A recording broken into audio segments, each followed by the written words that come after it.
Let's take a little trip back in time to 1981. A very different time. There was a sense of, I don't even know how to put it into words, but a sense of safety or security. There was no social media. There were no cell phones. People were more connected physically as opposed to now through social media and cell phones. We now know that children were indeed being abducted, and worse, at this time, just like any other time in history, but I don't know how much people actually realized how often or how close to home, because back then the news wasn't at your fingertips 24/7 like it is today. Sure, the big stuff made the news, but it just wasn't in your face all the time, and people in rural areas probably felt even more safe. But we now know that back then, people were actually living with a false sense of security because, as we now know, there were lots of children being abducted, and worse, in the 1980s, just as these things had been going on for decades before, and unfortunately, still happen today. But we hear about it more now, and I guess society has learned from these earlier times to be more careful with our kids. But that's not how it was necessarily back in the 1980s. Kids had more freedom. I was a kid in the 80s. We had no cell phones, no internet, and we spent our days outside with virtually no parental supervision. We were just sent outside to play. But anyway, what I'm trying to get at is that this was a very different time. People like me, who are old enough to remember the 1980s, look back on that time and remember the freedom that we had compared to the freedom that our kids might have today. Just to put 1981 into context, it was just a year after beloved Terry Fox had attempted to run across Canada in his fight to raise money and awareness of cancer. Now, if you're Canadian, you know who Terry Fox is, and this is how long ago this story happened. Now, I am not old enough to actually remember Terry Fox. I was still really young, but I learned about him in school, and if you're Canadian, you know who he was. Back in 1981, popular songs on the radio were Physical by Olivia Newton-John, Betty Davis Eyes by Kim Carnes, Jessie's Girl by Rick Springfield, 9 to 5 by Dolly Parton, Elvira by the Oak Ridge Boys, and I Love a Rainy Night by Eddie Rabbitt. Top movies, 1981, were Raiders of the Lost Ark and Chariots of Fire. 1981 was the year that the Smurfs animated TV series premiered. Other popular shows included Dallas, of course, and The Dukes of Hazzard, which, P.S., I love that show. 1981 was also the year that Charles, Prince of Wales, and Lady Diana Spencer married, with much of the world tuned in to watch the royal wedding. So set against this backdrop of a different time, a time where kids had freedom to go outside and explore and their parents didn't hover over them, two teenage boys vanished from a small rural town in Ontario, Canada, shaking the town to its core and ending the age of innocence for the town. Though the disappearance would not make big news around the world or anything like that, unfortunately, it is an unsolved mystery that persists nearly 44 years later. I've done so many stories of people who have just disappeared into thin air and nobody seems to know anything. Well, we know that's not entirely true because there is always somebody that knows something, but for whatever reason, they don't come forward. As I've mentioned before, missing person cases hold a special place for me because I have experienced it. It's terrible, and I really wish that those who had information about somebody missing could find it in their hearts to come forward, despite whatever it is that holds them back. It's a cruel anguish for the family members left behind, one that I would not wish upon anyone. Eric Larsfolk was a typical 14-year-old boy who had just moved to town. 14 is a rough age to move away from your friends and try to start over in a new town, to try to start over in a new school, and to try and meet new friends. On August 24th, 1981, 14-year-old Eric ate supper with his parents, then headed off down the dusty gravel driveway to his neighbor's house sometime after 6 p.m. He was starting to make friends in the neighborhood with kids who lived at the next farmhouse over, just down the road, less than 1 kilometer away. Kim McCormick and her brother John Jr., who were 13 and 15 respectively. Eric and his family had only just moved to the white farmhouse on Horseshoe Hill Road in Caledon, Ontario, Canada in July of 1981. As Lloyd Larsfolk watched his youngest son ride down the family's driveway on his new bike, little did either of them know that that would be the last time that they would see each other. To say the accounts of the next few hours are murky is an understatement. As the story goes, supposedly, Eric was heading to the McCormicks that evening to see Kim. but he didn't know that Kim was gone babysitting that night. Now apparently Eric didn't really know John Jr. that well, even though he had been in John Jr.'s company before, because Eric's older brother Dave and John Jr. were becoming buddies. Eric and John were not known to hang out together. But whatever ended up happening, Eric and John Jr. ended up hanging out that evening. By all accounts, this was the first time that the two boys had hung out alone, and like I mentioned, there are a few details about the next few hours at the McCormick farm. What they did that night, I don't think anybody really knows for certain, other than that they were last seen on the McCormick family farm driving a field car. Who had seen them? I don't even know that for sure, but I do believe the last known person to see them was John's father, John Sr.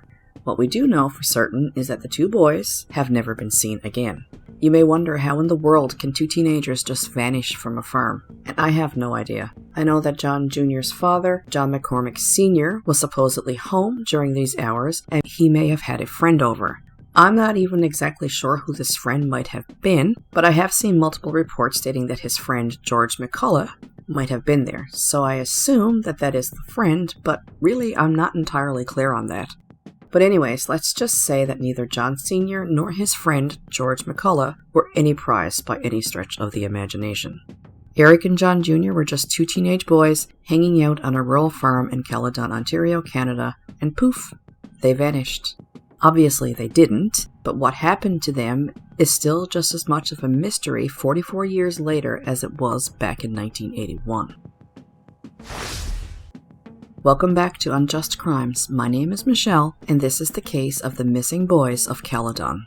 So, right off the bat, I want to let you know that there is really not a whole lot of information available on this case. And what information is available is not always entirely clear. But there was a 4-part series that was published in 2011 by Andrew Livingston of the Caledon Enterprise, which was around the 30th anniversary of the disappearance. And I did get a lot of information from that series, and some news reports, of course. Now, Caledon is a rural town in the regional municipality of Peel in the Greater Toronto Area of Ontario, Canada. At the time of the disappearance, Eric Larsfolk was 14 and John McCormick Jr. was 15.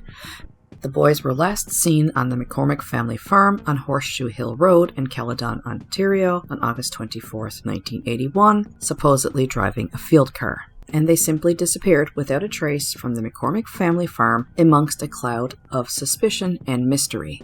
So what actually happened that night? I honestly do not know. But what I do know is that there is a backstory here, of course, and it relates to John McCormick Jr. and his father, John Sr. Now, I'm not saying that this means John Sr. was responsible for the boys' disappearance, but I will say that he was allegedly a suspect. But I mean, obviously, he was the last known person to see the boys. They were on his farm, and he was the only one home at the time, and possibly his friend, who might have been George McCullough. Does this have anything to do with the boys' disappearance? I do not know, but a lot of people throughout the years have thought so. So the Larsfolks hadn't been in the area very long. They had only recently just moved to Caledon in July of 1981 from Fort Erie, and the family did not know about McCormick Sr.'s reputation as an alcoholic who loved guns, that the OPP had reportedly been called out to the property on a number of occasions, or that he abused his son John Jr. Allegedly, John Jr. had spent most of that summer away because earlier in that summer, he'd had an explosive fight with his father, which some sources say resulted in John Jr.'s arm being broken, and John Jr. had been sent to Virginia in the United States to recover with relatives for most of that summer, and he had only returned to Caledon on August the 14th, which happened to be a few weeks after Dave Larsfolk, Eric's older brother, had come to town. And as I mentioned, John Jr. and Dave were striking up a friendship. Dave later said that he couldn't remember the exact moment that the McCormicks came into their lives, but he knows it was his and Eric's younger sister who had befriended 13-year-old Kim McCormick at some point during the summer of 1981. Anyway, John Jr. and Dave started hanging out. Dave remembers sneaking inside the McCormick house with John Jr. to steal a beer from John Sr.'s mini-fridge. He remembers how the room was carpeted from walls to ceiling, and he remembers driving the black Chevy field car with John Jr. He remembers vividly John Sr. standing on the balcony of the house, yelling at John Jr., and he remembers how John Jr. flipped him off. Dave remembers that it was Kim who had brought John Jr. over to their house for the first time after John Jr. had returned from Virginia, and by this point, Eric and Kim already knew each other. According to Dave, quote, Eric's personality didn't jive with John Jr.'s personality. I was 2 years older, and somehow mine did. But whatever, the night that Eric and John Jr. vanished, they were hanging out together, just the two of them. According to John Jr.'s friend and neighbor, Dwayne Spears, he and John Jr. had been out late in Orangeville the night before. He said he was in shit for not doing his chores, so on August 24th, 1981, he wasn't allowed to go over to the McCormick property, as had originally been the plan. Who knows, things may have been different if he did. So just to give some more detail on the alleged volatile relationship between John Jr. and his father, John Sr. According to John Jr.'s sister Kim, who did give an interview to Jen Padden, a private investigator in Ontario in 2008, her father, John Sr., kept a mini fridge beside his bed and drank from morning until night, and his drinking fueled a violent temper, which was often directed at her brother, John Jr., who, quote, irritated their father. Quote, Kim said that John Jr. loved to drive a farm car around the property, but their father would get so mad because he was ripping up the grass and stuff. Allegedly, John Jr. was also a troublemaker. Now, I have no idea what this comment means exactly, because no context was given, and I almost hate to even include it. But I guess it does give some sense of who John Jr. may have been, but not really, because he was 15 and he was being abused by an alcoholic father. I would imagine he was probably simply just acting out. An aunt would later say that John Jr. tried his best to get his father's love, but he never succeeded. The night the boys vanished, according to Eric's brother Dave, quote, John came to the house to look for me because I told him I was going to be home. Dave, who'd left on the previous Friday to spend the weekend with his friends in Fort Erie, had decided on August 24th, 1981, to stay an extra night. Quote, so he came to get me and then I wasn't there, so Eric went, says Dave. Lonely kids on a country road, basically, is all it was. So I know that seems kind of to clash with what I said earlier, that Eric had gone over to the McCormicks and his father watched him pedal down the driveway and that was the last time that they seen each other. So I assumed that Eric went to the McCormicks, Kim wasn't there but John Jr. was, so they ended up hanging out. But I don't know what happened. According to Eric's brother Dave, John Jr. came looking for Dave, and that's how the boys ended up hanging out. And because there's so little information and so few details on exactly what they were up to that night, I really don't know how Eric and John Jr. ended up hanging out. Does it even matter? I'm not sure. But I will say that the one person who has kept this case alive for 44 years is Lloyd Larsfolk, Eric's father, who has never stopped trying to find his son. So when he says that the last time that he saw Eric was when he pedaled down the driveway, I believe him. That is not to say that Eric didn't come back home and Lloyd didn't see him, or that Eric had probably even met John Jr. on his way to the McCormick farm, or any number of other scenarios of how the two may have met up that evening. The only confirmed thing that we know is that the boys were driving an old car around the McCormick farm that night. And actually, we don't even know for sure if that is confirmed. Can we say that that is confirmed by an eyewitness account? Well, I guess, yes, if you believe the only person known to have seen them, John McCormick Sr. But I think that we can safely say that the boys did indeed drive that car that night, because when the search for the boys started later in that night, the car was one of the first things found. And it wasn't where it normally would be parked. It was found skidded to a stop, its hood open and door open, inside the gate to a gravel pathway at the edge of the field behind the McCormick's house. According to Dave, Eric's brother, John Jr. kept his cars parked in the same spot all the time, and he took care of them. He wouldn't have left his car there with the hood up and the doors open, and that really stood out to Dave that that car was out of place. Other than assuming, because that's all we really have here, other than that, we assume that the boys were actually driving the car. The only person to have seen them driving this car was John Jr.'s father, John Sr., who is someone that would go on to allegedly become a suspect. So what the boys were actually really up to that night, I don't think anybody really knows. For all we know, John McCormick Sr. put that car by the gravel pit to throw people off. Now, I'm not saying that he actually did that, but what I'm saying is we actually have no real idea what the boys were up to between the time they met and the time people realized that they were missing, which was about 5 hours or so later. At around 10:45 p.m. that night, Lloyd Larsfolk was jolted by a frantic pounding on his door. It was Joyce McCormick, John and Kim McCormick's mother, who informed him that the boys were missing. As you can imagine, when Joyce McCormick banged on the Larsfolk's door that night, chaos ensued. Beverly Larsfolk, Eric's mother, called the police, and she, along with her husband Lloyd and Joyce McCormick, took off for the McCormick farm to search for their sons. I can only imagine the panic that overtook them, especially when they realized there was no sign of the boys, only the beat-up old Chevy by the gravel pit, and the boys' bikes were found at the top of the driveway leaning against the McCormick house. After Beverly called the Ontario Provincial Police, or OPP, the worried parents took off for the farm and started looking for the boys. Under the cloak of darkness, Lloyd Larsfolk said John Sr. drove them down to the gravel pit about a kilometer from the farmhouse where the car the boys were driving sat abandoned. Quote, "We know they were driving the car around the property," said Lloyd Larsfolk. McCormick Sr. had come out and yelled at them for doing it. Lloyd would later say that he had no idea that John Sr. may have been drunk that night. He said, quote, "He must have been good at hiding how drunk he was because he sure didn't show it that night. If he was drunk, he was a pretty good driver. He got out of the car in the dark and unlocked the gate and drove us into the gravel pit." Something else that Lloyd noticed on the property that night was a truck. He said it was parked by the barn, but the next day when he went back to search for the boys again, the truck was in a different spot with red clay in the back. Now this truck belonged to John Sr.'s friend, George McCullough. Now, as I mentioned, it's unclear if George McCullough himself was on the property the night the boys vanished, but Lloyd did see his truck there that night, and again the next day in a different spot with red clay in the back of it, and the next day he also seen George McCullough there, and he had red clay all over his coveralls. Anyway, just to backtrack here a little bit, Beverly had called the police when Joyce McCormick came banging on the door at around 10:45. By the time police arrived at the McCormick farm, it was nearing midnight.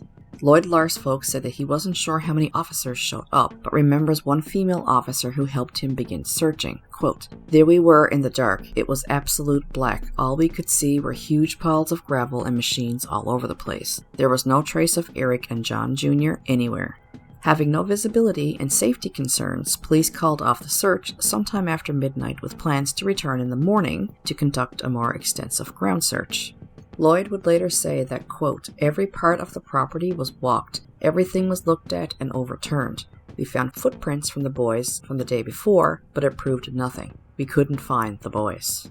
Now, it might seem nefarious to find John's car skidded to a stop with the hood up and the door open, and maybe it is, but it could also be nothing too important, as Dave, Eric's brother, has noted. When he returned from Fort Erie the next day, the day after the boys disappeared, and joined the search at the McCormick farm, he immediately noticed the car. He says John Jr. took pride in his cars. He had 6 or 8 of them, which he always kept neatly parked in a clearing between the field and the gravel pit. This car was out of place, so that was definitely weird, but Dave also said that he knew exactly why the hood was open. He'd been the one to help John Jr. figure out how to start this particular car. Quote, "That was his favorite because it did run, but he didn't have the keys for it. They'd been missing. I had a dune buggy before when I lived in Fort Erie, and the only way to start that was by jump-starting it, because there was no ignition in the thing. So you just attach the wires, and then you put a screwdriver between the 2 terminals of the starter and started it. It made the starter work, and then the engine would run." Now, starting this Chevy farm car was a 2-person job.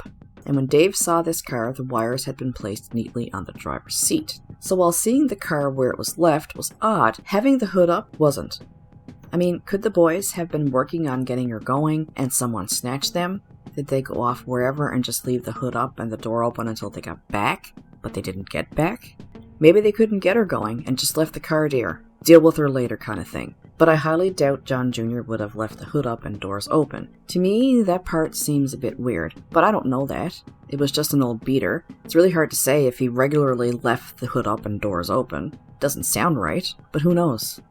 We do at least know that, according to Dave, the car wasn't in its normal parking place. Now, Lloyd Larsfolk has said that it really didn't strike him as odd that night that Eric was out late. He just assumed that he was watching TV at the McCormicks because the Larsfolks didn't have their TV hooked up yet. That is, until Joyce McCormick came banging on their door at 10:45. Frantic, she asked Lloyd and his wife Beverly if they had seen her son. So Joyce, John Jr.'s mother, had been at work, and his sister, Kim, was babysitting earlier that night. Kim got home around 9 p.m. Okay, so let's backtrack again just for a second. Earlier that night, John Sr. had driven Kim to her babysitting job, and that was sometime around 6 p.m., which is apparently around the same time that Eric and John were last seen by John Sr. I don't even know that for sure. It's very odd, and the whole thing is very vague. Anyway, Kim had gone babysitting at Paul and Maureen Lalonde's home. Joyce was at work, Kim was gone babysitting, and the only person known to be home at the McCormick firm that night was John Sr. Maybe a friend, possibly George McCullough. Or could he even have been a different friend? We really don't know. A lot of details in this case are not clear at all. It's also unclear whether or not John Sr. participated in the search after driving the Larsfolks down to the gravel pit. Indeed, the involvement of the entire immediate McCormick family in trying to find the missing boys had been minimal, according to police and family member interviews with private investigators in later years. I did see in a few reports that John Sr.'s biggest contribution to the search for his son was what he told Lloyd Larsfolk when they realized that the boys were gone. Quote, he, John Sr., had a friend over and maybe the boys stowed away in the back of his pickup and the friend was headed out west. Who this friend was, I don't know. Then the complete opposite of this nonchalance, you have Lloyd Larsfolk, who shared his memories of crawling around in the dirt and heavy blackness looking for broken branches in the pine saplings, consumed by fear that someone had carried his boy away through the dense forests on the McCormick 100-acre property. And as all this chaos unfolded on that warm August night, Lloyd Larsfolk remembered how John McCormick Sr. just sat inside his house on the couch drinking a beer. And Lloyd, in the black of the night, he felt completely helpless. Here he was, scouring the ground on his hands and knees, trying to find anything, a piece of clothing, a shoe, anything, and he called for his son to no avail. And John McCormick Sr. just sat on his couch, drinking a beer. I mean, he could have at least tried to pretend that he was searching. I don't care what anybody says about people reacting differently when it's a stressful situation, I get that, but what this man did was freaking weird and suspicious. Surrounded by dense woods, the search for the boys was futile in the complete darkness. They couldn't see anything, especially in the gravel pit. Quote, the car was parked at the top and the lights just went right over, Lloyd said. The police sent us home for the night to get some rest. Police did come back the next day and several times since. In the early days, they conducted intensive ground searches. On August 25th, so the next day, Lloyd stood with Snellgrove OPP officers in the gravel pit while they dragged the waters of a pond in search of the boys' bodies. Tracking dogs from the Canadian Forces based Borden followed the boys' scent to an electrical shed at the gravel pit's west edge, but there was no trace of the missing boys. According to a source, the McCormicks allegedly refused to provide a photo of John Jr. to the police or the media in the early days of the disappearance, and the OPP eventually, allegedly, had to get one from a relative. What the heck was up with that? So as I mentioned, Kim had been out babysitting the night her brother vanished and had gotten home around 9 p.m. when Paul Lalonde had drove her home. Now, according to her, Kim, she noticed Eric's bike leaning against the house and her brother's van parked in the driveway with a light bulb on underneath. John Jr. loved to work on old cars, but John Sr. hated it when his son's cars leaked oil onto the driveway and would get mad just at the sight. According to Kim, she set out to find her brother to tell him to move the van. She found the farm car blocking the road leading to the gravel pit with the hood up and doors open. It's unclear what happened from the time Kim found the car to when the police and the Larsfolks arrived on the property. I think that's pretty much the theme in this case. Everything is unclear. According to Jen Padden, the private investigator that Kim had given an interview in 2008, this Jen Padden was looking into the disappearance of the boys. Quote, Kim insists there was absolutely no one else at the house except her father when she arrived home. But the Lalondes remember things differently. Although Paul Lalonde had died in 2008, Maureen, his wife, recalled to Jen Padden, that private investigator, in 2008, exactly what Paul had told her about what happened that night. Quote, Kim was babysitting the two kids at our house. When Paul got back from wherever he was, he packed the kids and Kim into the car and drove her home to her house. And that's when he saw the boys. They had their bicycles. She said Paul drove a large beige Lincoln and, quote, was being very cautious about turning around because of the kids in the driveway. Kim got out of the car and went over to the boys, she said, and then Paul, left and went home. Maureen said that Paul never met Eric or John Jr., but but he described the boys in detail. Quote, he described what they were wearing, their bicycles. He saw them very clearly in the driveway. Now, apparently this is the same story that this couple told investigators in 1981, and it was the same story that they told to the private investigator Jen Padden in 2008. Quote, Maureen remembers that Paul had said he saw two boys. Interesting. That's two very different versions of events. The whole damn thing is one big mystery and nothing is clear. So let's just stop for a quick second. I can see how people find the McCormicks suspicious, because nothing adds up. But anyway, when police did their ground search, they found the boys' footprints in the gravel pit on the McCormick property, but they stopped at the fence. Quote, that was the last indication of the two boys, said Lloyd, who went on to say that we turned the world upside down to find them. They did grid searches of the bush, dragged all the ponds, hunted in every barn and every well. Investigators initially dismissed the boys' disappearance as a case of two runaway teens, suggesting that they may have gone to the Canadian National Exhibition in Toronto. Nobody really knows where this theory came from. According to Dave, he says that Eric had certainly never mentioned the exhibition, and neither boy had a change of clothes. Eric's new backpack was found in his closet, and apparently John's wallet was supposedly on top of his dresser. In the early newspaper reports, the Larsfolks were steadfast in their assertion that Eric had never hitchhiked and would never run away. Dave says his family didn't even have a phone. Quote, so Eric would not have had a phone number to call. Now listen to this part of the story. All reports I have seen say that the McCormicks refused to speak to reporters. Allegedly, the McCormicks were also not very cooperative with the Ontario Provincial Police, or the OPP. And reportedly, this unwillingness to raise the alarm for the boys and their silence was noted by Snellgrove OPP in a brief Toronto Star article that was published on October 29, 1981. But yes, aside from one interview Kim did with the private investigator in 2008, and an aunt who also spoke to this private investigator, and later a journalist, the Andrew Livingston from the Caledon Enterprise, who did that 4-part series on this case, other than that, the McCormick family never did speak out. Now, I know people do react differently. I don't know, but I just don't know with this one. I'll have more to say on this later, but for now, at this point in time, so like the days, weeks, and months after the disappearance, the McCormicks were not talking. They didn't seem to be freaking out, and I know there can be numerous reasons for this, but it still looks pretty damn suspicious. I said it in the Barry and Honey Sherman case. The family is typically the ones that talk, because they want to keep the story alive in hopes to find their loved one. I know some families deal with things differently, and that doesn't necessarily mean anything nefarious, but it is suspicious, especially when you're talking about a child. As the days turned to weeks and months, lead investigator Constable Bill Curry of the Snellgrove OPP said the, quote, routine teenage runaway case was looking more ominous. In early November 1981, the OPP conducted a 6-hour search of the swamps, woods, and gravel pit on the McCormick farm using a helicopter and an infrared heat-detecting camera capable of locating decomposed matter or disturbed ground. No physical evidence was found, and the ground search was abandoned. Before officers were kept on the case, though. So like I mentioned, Lloyd Larsfolk had seen a truck on the property the night the boys disappeared, and the next day when he went back to search again, he saw the same truck, a white truck, on the property again, but it was parked in a different place, covered in red clay. That this truck belonged to George McCullough, who was also there that day with his coveralls caked in red clay.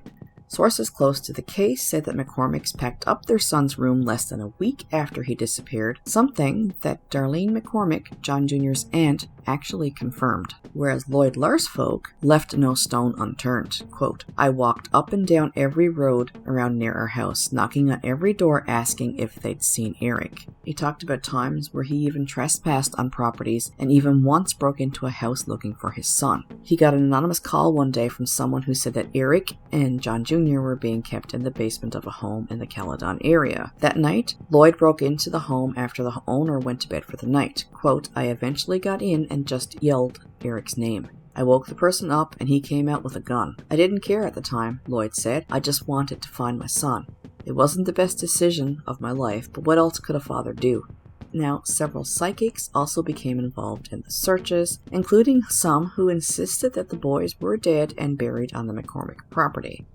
Now, Lloyd Larsfolk wasn't the only one that was getting strange phone calls. Darlene McCormick, that was John Jr.'s aunt, who was married to John Sr.'s brother, said that she even got some weird phone calls. She told Andrew Livingston of the Caledon Enterprise, sometime after Eric and John disappeared, she received anonymous calls from someone who told her to watch out for Sarah. Sarah was her only daughter. She said she thought the voice sounded like George McCullough's. Now, John McCormick Sr. died on October 15, 1987. Joyce McCormick has never spoken publicly about her son's disappearance except to tell a local paper once, quote, "I just want to let it go." Beverly Larsfolk died of breast cancer on May 23rd in 2000 without ever learning her son's fate. Sadly, Lloyd Larsfolk passed away on August 30th, 2021, also never knowing what had happened to his beloved son. Lloyd Eric Larsfolk, who goes by the name of Eric, was the youngest son of Lloyd and Beverly Larsfolk. He was born on September 4th, 1966. His father described him as a dedicated member of Scouts Canada who dreamt of owning his own business.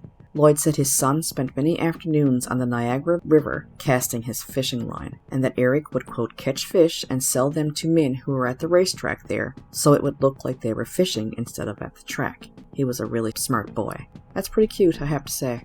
Eric wanted to take over his father's greenhouse business, but times had been rough for the Larsfolk family in 1981. They had lived in Fort Erie, Ontario, and ran their greenhouse business, paid the bills, and Eric put in a lot of time at the greenhouse, but things just got too difficult financially, and they were having a lot of battles with the town over the rezoning issues. And the Larsfolks were eventually forced to close their business. The family picked up their lives and moved to a farmhouse on Horseshoe Hill Road in Caledon, Ontario near the end of July in 1981. Lloyd, Eric's dad, found work in Brampton and told his wife Beverly and the kids to find a house they liked. Quote, "They liked living in the country and they found the home we eventually moved into." Lloyd said the day that he and his family moved to Horseshoe Hill Road, the McCormick property had 6 to 8 police cars on it. He later found out from officers working on the case after the boys had disappeared that John Sr. had abused his son. The Larsfolks have said that they remember Eric and John Jr. were not close friends. In fact, the two boys were complete opposites. Eric was really into school, and John, well, he just didn't want to be there. Lloyd recounted how Eric had gone to Mayfield Secondary School with John Jr. to sign up for classes days before he went missing. Eric was excited about the prospect of meeting new people and starting his studies, something John seemed less thrilled about. Quote, "He wasn't the best student, but he wasn't stupid," Lloyd said of Eric, adding that what he lacked in his marks he made up for with his common sense and glowing personality. He was really looking forward to school, but he would never get to experience his new school. When Eric disappeared, he was described as having blue eyes, light brown hair, he was 5 foot 2 inches tall, he weighed 85 pounds, and he was said to have a darkened tooth in the front and freckles across his cheeks and nose. According to Darlene McCormick, John Jr., quote, adored his mother and tried to get his father's love but never succeeded. Darlene, who was John Jr.'s aunt, died in 2012, but before she died, she had spoken with Andrew Livingston of the Caledon Enterprise in 2011. She had been married to John Sr.'s brother, Michael, and they lived next door to the McCormick farm. She said that she and Michael kept the same phone number all those years in case John Jr. ever called. She said they called him Little John and that he doted on their daughter, Sarah. Livingston said, quote, "She, Darlene, talked about her experience with John Jr. and how much time he spent at their house, particularly because home life at his house with John Sr. was obviously untenable at times because of his alcoholism and the abuse that was going on and sort of the chaos. So John Jr. would spend a lot of time there. She said her husband and him were really quite close. She would bake for him and cook." According to John Jr.'s friend, Dwayne Spear, John was a down-to-earth young man who enjoyed working on old cars and fishing. He said he was with John Jr. the night before he and Eric went missing, and he remembered, quote, "I remember we got in a lot of trouble that night because we got home so late. I wasn't allowed to hang out with him the next day, and that's why I'm still here. It was the last time I saw him." While Eric seemed to have a good life growing up, working at the greenhouse and fishing whenever he could, it wasn't always the same for John Jr. His relationship with his father, John Sr., was strained, and at times the two were known to come to blows. According to Dwayne Spear, John's friend, quote, "It wasn't a secret that the two didn't really get along. His relationship with his father, John Sr., was strained, and at times the two were known to come to blows," adding that he remembers one time when the cops were called to the house. In a 2008 interview with Jen Padden, the private investigator who was looking into the boy's disappearance, Kim McCormick told her that her father had abused John Jr. in the months leading up to the disappearance and that John Jr. seemed to go out of his way to irritate their father. But John's Aunt Darlene remembers a caring and affectionate young man who looked out for those around him. She said that John Jr. would often come ripping down the hill when she got home from work. Quote, "He always wanted to have dinner with us. We always had hamburgers when he was around, on the barbecue." She recalled how John Jr. used to wrestle with her husband on the front lawn in front of their home. He was full of energy and enjoyed spending time with his uncle. "He was such a wonderful young man. We would be so proud of him today. I'm sure of it." She also remembered John Jr. coming over to take her daughter, who was just an infant at the time, for walks in the stroller. Quote, "He would walk up and down the driveway with the stroller. He always cared so much about his family around him." John and Joyce McCormick had another child that had died young, Carol Ann, and I have no other details on this, not even the child's age. Now, John Patrick McCormick, or John Jr., was born on February 26, 1966, and had a younger sister named Kim. There's really very little else out there about John. Some reports say he was a troublemaker, but that is basically the extent of what I know because his family has never really said much about him to the media, except for his sister, but that mainly consisted of how their father was an alcoholic and that John Jr. seemed to like to irritate him. My guess, John Jr. was after his father's attention.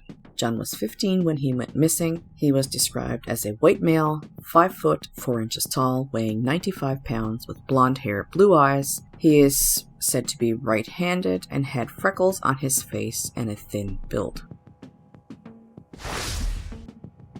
A couple of suspects were at the top of the list, according to Constable Bill Curry of the Snellgrove OPP detachment, one of the original officers on the case. Those suspects included John McCormick Sr. and his friend George McCullough. Reportedly, Constable Curry said that the two men were very thoroughly investigated. He said John Sr. and McCullough, who many close to the case considered to be suspects, could never be completely linked to it. Quote, "He was thoroughly investigated," said Constable Curry of McCullough. "Everything you think that one would do was done. The suspect list was very short and still is.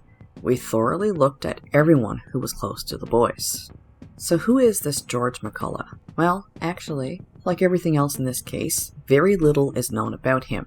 What is known is that he was a mechanic who worked odd jobs around the McCormick farm and at John Sr.'s auto body shop on Hockley Road. In 1981, McCullough would have been about 27 years old. He apparently had 3 daughters with blonde hair, and he may have been in a relationship with a woman named Isabel Stokes, who he had a son with. Quote, "He was always around," says Andrew Livingston of the Caledon Enterprise in his series on the disappearances. "He was, a bit rough, and sort of scared a lot of people. He was very intimidating." Everyone close to the case knows McCullough's name and 2 stories. The first story is that he burned down a house, killing his wife or girlfriend inside, and the other story is about a dog. So, apparently, not apparently, in July 1999, a then 46-year-old McCullough used a chain to tie his 1-year-old Rottweiler, Nikita, to the back of his truck. For over 1.3 kilometers, he drove fast, dragging Nikita on the road. According to witnesses, when Nikita collapsed, McCullough got out of his truck, made her stand, and kept driving. Anyway, so he was charged with animal cruelty, and this went to trial. The last report of the trial was in August of that year. Less than a year later, in March of 2000, McCullough died of lung and throat cancer.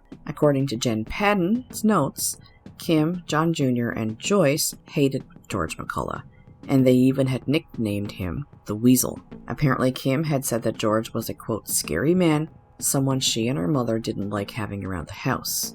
So apparently this George worked on the McCormick property doing work for John Sr., and John Sr. owned an auto body shop on Hockley Road. In an interview in 2008, Kim told the private investigator, Jen Padden, the shop was a tax shelter and more of a place for her father to go drink with his buddies. But George was a mechanic and he was a frequent guest at that shop as well as at the farm. They say if you drove just 20 kilometers north of Horseshoe Hill Road and made a few turns, you'd eventually reach a brown, dilapidated shack where George McCullough lived in 1981 on Hockley Road. Now, Kim had told Jen Padden, that private investigator, that John Sr., her father, had given McCullough his credit card on August 25th, so the day after the boys disappeared, and this was to fill up his truck with gas. It is unclear whether or not McCullough had taken a front-end loader off the property that night, as some close to the case have suggested, nor where exactly he went with it.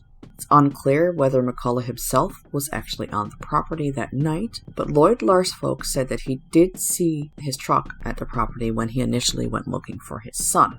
It is also not clear if George McCullough's properties were searched. According to a former investigator who worked on the case, he claimed that the property McCullough rented was never searched. But though I have also read that he was entirely investigated, so I'm not really sure what to make of that. Like everything else in this case, it's really not clear.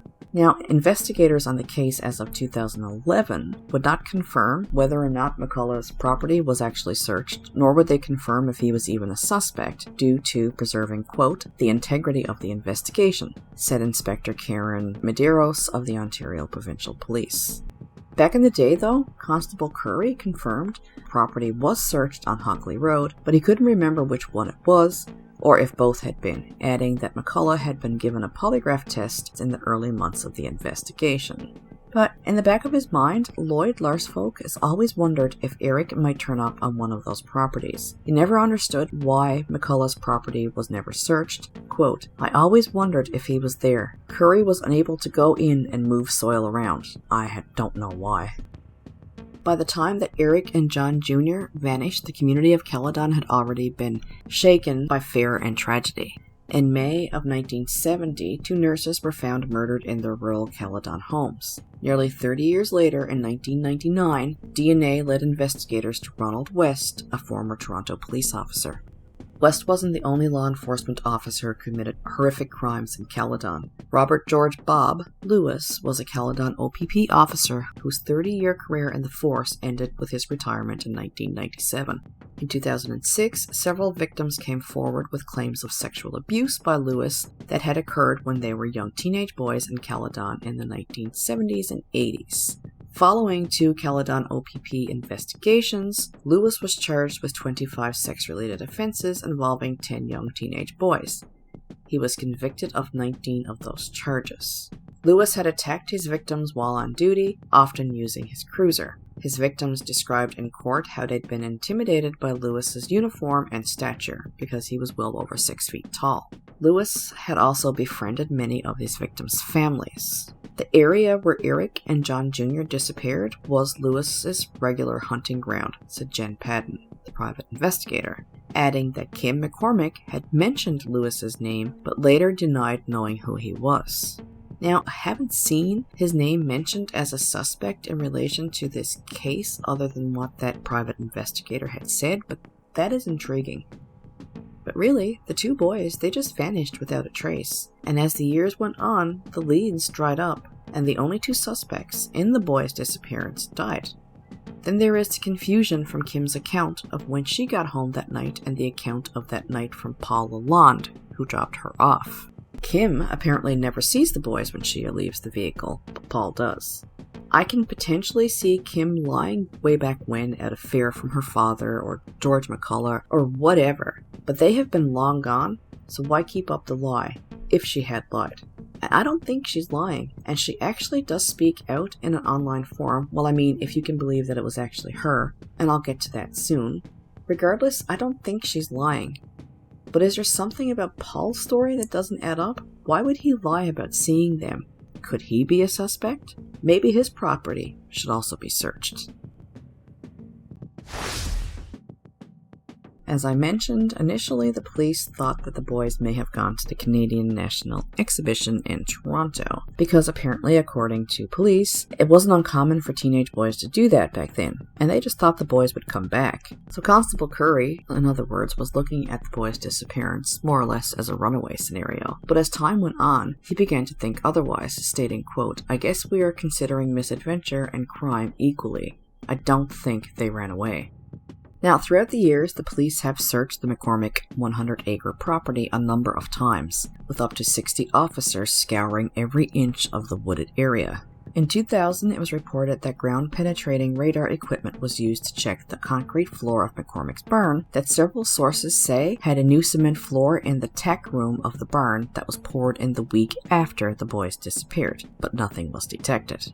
In October of 2010, Detective Inspector Andy Karski of the OPP Criminal Investigation Bureau officially reopened the case. That month, 6 locations on the McCormick property were searched using ground-penetrating radar, which can detect soil disruptions up to 3 meters below the surface. One of those areas was the McCormick's barn. Again, nothing was found.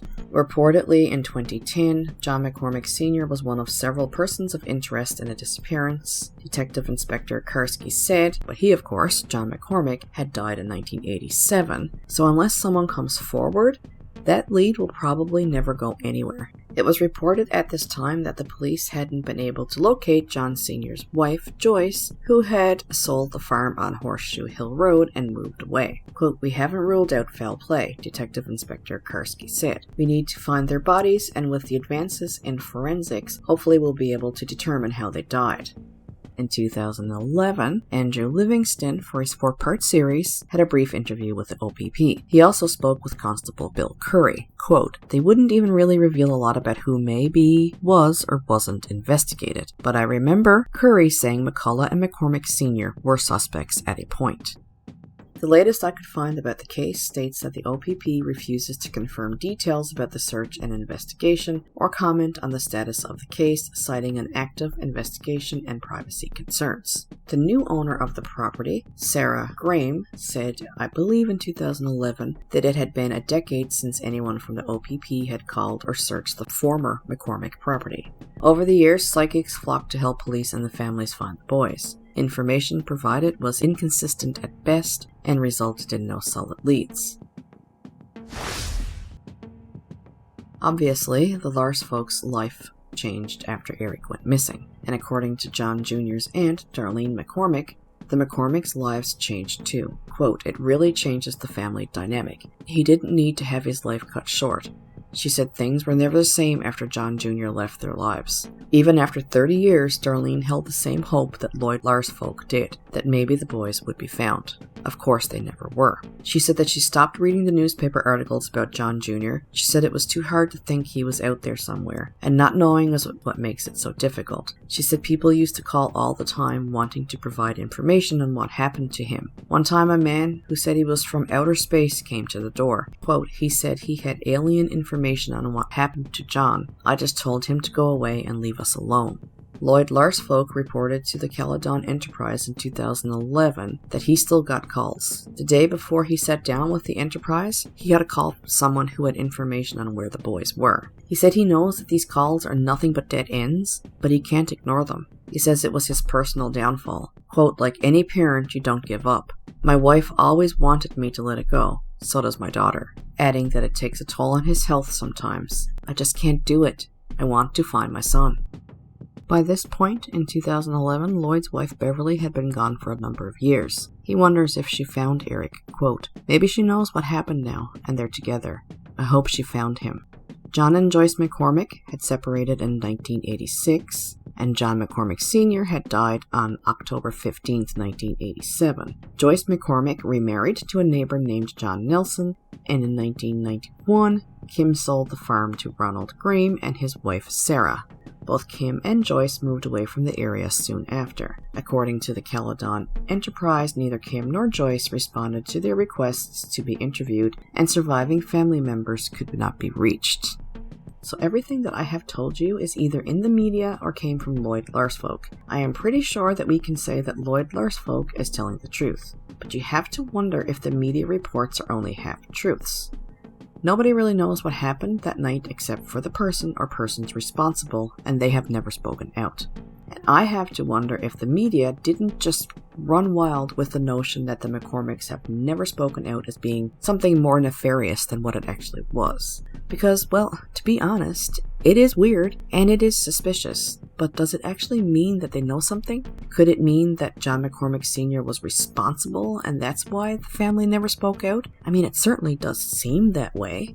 But I came across some postings from a person online who claims to be Kim McCormick, John Jr.'s sister. Now, is this really her? I mean, who really knows? But if it is, then maybe things in this case in relation to the McCormick family are not as nefarious as what the media would like you to think. I mean, not everybody handles things the same way, and just because they didn't speak to the media does not mean that they were involved. Anyway, according to posts from a Kim McCormick on Web Sleuths from 2009, she and her family fully cooperated with police despite the media reporting that they didn't. According to her and her father had even taken polygraph tests. In her posts, she does assert that her father was an alcoholic and not the best father, but that their mother was a caring mother and did everything that she could to make the kids' lives happy and full. She also said that her family did not try to conceal anything and that they fully cooperated with the investigation from the beginning until present day. She said that the police were, quote, camped out at our house for weeks. There was no concealment or disinterest on the part of my family. After weeks of interrogation, we were exhausted and felt hopeless. There were so many weirdos showing up on our doorstep and calling all hours of the day that my parents got very worried about my safety. Things that are printed are not always true, and at best are half-truths. She said that she has, quote, fully cooperated with the police and the investigation her entire life. She was the last person to see them and the first person to discover that they were missing. There has been a lot of misinformation on the internet about the events occurring before and after the boys went missing. The police have conducted a very full and exhaustive search for the boys and still continue today. She also posted, quote, there were a number of people of interest living and working in the Caledon area when John and Eric disappeared. There was David Snow, the house hermit, who killed some people not too far from our home. David Norris, as discussed. There is a Caledon OPP officer who is presently in court facing charges of sexual assault on young men back in the late 70s, and my father had some men working for him that are very questionable.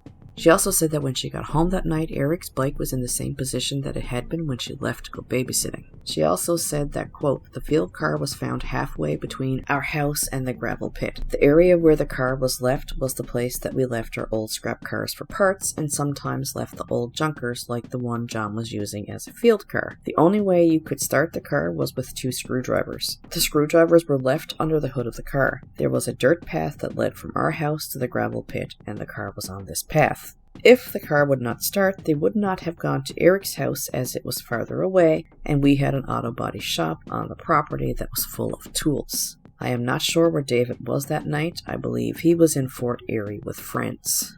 I also came across this, apparently a Facebook posting about this case, and a person who seems to be Kim McCormick, who made a few claims. First, she said that John Jr. was never sent to hospital by John Sr. She said that Joyce McCormick was working the evening that John Jr. went missing. There were no footprints found in the gravel pit, but the search dogs had found a scent. She said that John Jr.'s room stayed intact for years. She said that John Sr.'s cause of death was never determined. He had several medical conditions besides alcoholism. After John Sr.'s death, I, Kim, inherited the property in 1987 and lived there for many years. The suspect, who is now deceased, is not John Sr. There had been no open holes on the property. The in-ground pool had been installed at least 6 years previous to the boys' disappearance.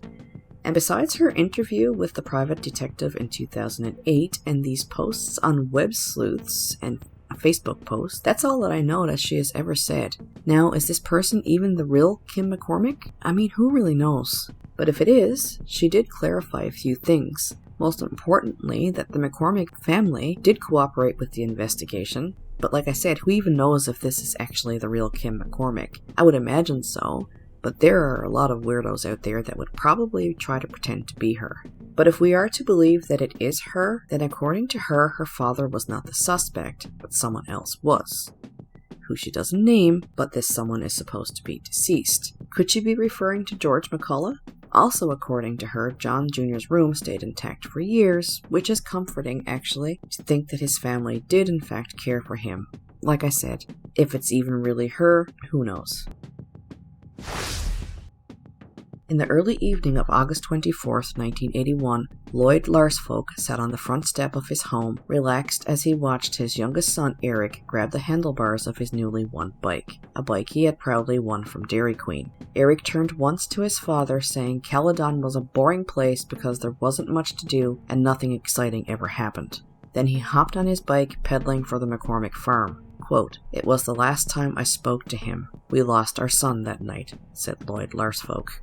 A few hours later, shrouded in a cloud of suspicion, 14-year-old Eric Larsfolk and 15-year-old John McCormick Jr. vanished into thin air. A former OPP detective said that he often thinks about Eric and John. Quote, "Where those bodies are, I haven't got a clue. If I did, I'd be trying to help find them. The longer these people are missing, the harder it is to find them." Unlike some high-profile cases of missing children in Ontario in the 1960s, Eric and John Jr.'s disappearance failed to sustain the interest of mainstream news media. In the absence of credible information, rumors spread online and in the Caledon community. Quote, "When two kids are missing like that, every rumor and every lead gets followed up on," said a retired Shelburne OPP homicide detective who knew the original investigators in the case. There was a lot of people going missing in those days all over Ontario, but there was some foul play with these boys. Lloyd Larsfolk said from day one, the two families have been divided by the want to find their sons. In his opinion, quote, "The McCormicks didn't want to cooperate with police. They didn't want to cooperate with anyone. We should have been working together on finding John and Eric, but it was far from together." The McCormick family has stayed quiet about their missing son and brother and have never been forthcoming to the media about what actually happened the night that John Jr. and Eric Larsfolk disappeared. In contrast to this, though, Kim McCormick allegedly reported online that her family did indeed cooperate with the police from day one, and people don't understand until you go through it yourself. I guess here she was trying to somehow justify the silence from the McCormick family to the media. She had told private investigator Jen Padden in 2008 that the sun was still out and no one was on the property when she arrived home around 9 p.m. However, Paul Lalonde, the man that gave Kim a ride home from babysitting that night, said he distinctly remembered seeing the boys on the property. Two very different scenarios. Someone here is not telling the truth, obviously. I have to wonder why Paul Lalonde wasn't looked into. I have to say, out of this whole story, this whole case, this is the one thing that sticks out to me as odd. Why did he say that he's seen the boys and Kim says she didn't? Could he have seen them and she didn't? I really can't see how. But if you want to talk about red flags, well, for me, why did he say that he's seen the boys, but Kim says she didn't? Lloyd Larsfolk told the Caledon Enterprise in 2011 that 30 years ago his son rode down the driveway of their Horseshoe Hill Road property on his brand new bike and out of his life forever. Things have never been the same. His other children have grown up, started families, and lived life to its fullest. Eric, 14 years old at the time he disappeared with John McCormick Jr., never got to live his life. And Lloyd hasn't either. He said he wishes he had spent more time with Eric, and he wishes that his son Dave didn't feel responsible for Eric's disappearance. Quote, "Dave feels guilty because he wasn't there to help Eric. He doesn't like talking about it." In a case marred with major gaps and red flags, nobody knows what happened to the two boys. Well, we know that's not true. Somebody always knows something. But for whatever reason, they have chosen to stay silent all these years, leaving the boys' families in an endless cycle of grief, hope, and despair. After Beverly Larsfolk died of breast cancer in May 2000, Lloyd moved to a basement apartment in Brampton. For years, he would frequently return to the McCormick farm and surrounding area, looking for any sign of Eric. According to Sarah Graham, the woman who had bought the McCormick farm after Kim McCormick sold it, Lloyd would come walk the property every month. John Jr.'s immediate family would never speak to the media or cooperate with the Larsfolks. Allegedly, the McCormicks packed up John Jr.'s room the first week he was gone. Sometime after that, they put up a headstone. Quote, "It was like they knew he wasn't coming back," said Andrew Livingston, a former Caledon Enterprise journalist. John Jr.'s sister Kim, though, she refuted these claims online, if we are to believe that this actually was the real Kim McCormick, saying that John Jr.'s family did indeed care for him and that they fully cooperated with the investigation. I'd really hate to think that John Jr.'s family didn't care for him, so I hope the things that I read online from this, quote, Kim McCormick are true. But there is something very wrong with this case. Something is not right. Andrew Livingston remembers how his conversation with Darlene McCormick, John Jr.'s aunt, took a turn when it came to discussing the night the boys vanished. Quote, I started asking questions about when he went missing, and it got dark. It just got cold for her. She wouldn't say a whole lot about that night. It was more about what came after. I questioned how much she actually knew. I think she was actually just scared. Throughout the years, Lloyd Larsfolk has worked with Child Find to keep Eric's photo circulating in newspapers. Psychics from across Canada, the United States, and as far as Australia have come to the family with ideas about what happened, but nothing has led to Eric. And Andrew Livingston, who wrote that 4-part series for the Caledon Enterprise in 2011, had a discussion with Dave Larsfolk that made him reconsider the narrative that he had pursued when he wrote his 4-part series, and that was that John McCormick had lost his temper with John Jr. and both boys were killed as a result. But he would later say, Livingston, quote, I don't know if that theory stands today, but he didn't elaborate, so I really don't know what he meant by that. No trace of Eric or John Jr. has ever been found. There is only the tiniest glimmer of hope that the boys are still alive somewhere, and Lloyd Larsfolk understands the chance for this is very little. Quote, I just want to know what happened to my son before I die. The drastic juxtaposition of one family's silence and another family's screams compounds the horrors of the boys' disappearance. Their whereabouts to this day, dead or alive, is unknown 44 years later. If you have any information on this case, please contact any of the following. The Caledon OPP at 1-877-934-6363, Crime Stoppers at 1-800-222-TIPS or 8477, or you can also send an email to the National Centre for Missing Persons and Unidentified Remains at canadasmissing-disparu-canada at rcmp-grc.gc.ca. That is Canada's Missing-Disparu Canada at rcmp-grc.gc.ca. Thank you for all the support. It truly is appreciated. It still surprises me that anybody would want to support Unjust Crimes, but for anybody that would like to do that and help support the podcast, I have added a PayPal link to my YouTube page. And again, it is truly appreciated. These stories do take a lot of time to put together. You can follow Unjust Crimes on Facebook and Instagram, and I will put those links in the description to this video. Please do give this video a thumbs up and subscribe to my channel. And until next time, thank you for your time and stay safe out there.